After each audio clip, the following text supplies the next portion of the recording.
Mu Rwanda urwego rw'ubugenzacyaha bwemeje ko bufunze abantu batatu bashinjwa umugambi wo gushaka gutorokesha Colonel Tom Byabagamba wahoze akuriye itsinda ry'abasirikare barinda Perezida Paul Kagame.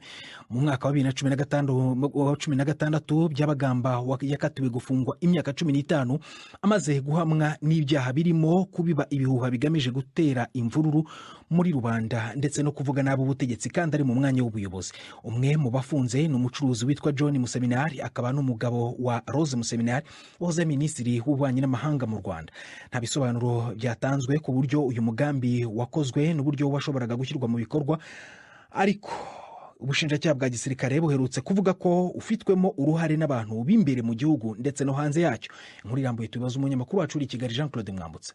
Uzwi cyane mu bamaze kwemezwa ko bafunzwe n'umucuruzi John Museminari uyafitanye amasano yo mu muryango na Colonel Tom Byabagamba kuko abagore babo bavindimwe, abandi ngo n'uwitwa Mugisha ndetse na Emmanuel Mukimbiri. Ubwo twageragezaga kuvugisha urwego rw'igihugu rw'ubugenzacyaha, umuvugizi warwo Marie Michel Umuhoza yatubwiye ko yarahuze cyane, byarinze bigera mu masaha y'umugoroba atarabasha kwakira umurongo we wa telefone. Gusa ibinyamakuru bitandukanye bimaze gusohora iyi nkuru byemeje ko umuvugizi yabihamirije ko aba bantu bafashwe mu bihe bitandukanye kuva tariki ya 15 z'uku kwezi. Yahamije kandi ko bakurikiranyweho gushaka gutorokesha Colonel Byabagamba. Mu itangazo giherutse gushyira ahagaragara, igisirikare cy'u Rwanda cyavuze ko kigiye kongera gukurikirana Tom Byabagamba ku byaha bishya birimo gushaka gutoroka gereza n'umugambi wa ruswa. Urukiko rw'ubujurire rwa ruherutse gukatira Colonel Byabagamba igifungo cy'imyaka 15 hagabanyijwe icyambere cy'imyaka 21 yari yahawe n'urukiko rukuru rwa gisirikare.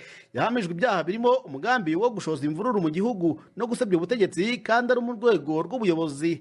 Nyuma y'itangazo rya gisirikare rivuga ibi birego bishya, hari abavugiye ku mbuga nkoranyambaga ko bidashoboka ko Colonel Byabagamba yagerageza gutoroka gereza ya gisirikare ya Kanombe irinzwe ku buryo bukomeye. Colonel Tom Byabagamba yigeze kuba hafi y'umukuru w'igihugu Paul Kagame ubwo yarashinzwe umutwe w'abasirikare bamurinda. Mu mwaka w'ibihumbi 2014 yaje gutabwa muri yombi aregwa ibyaha birimo gushaka guhungabanya umutekano w'igihugu.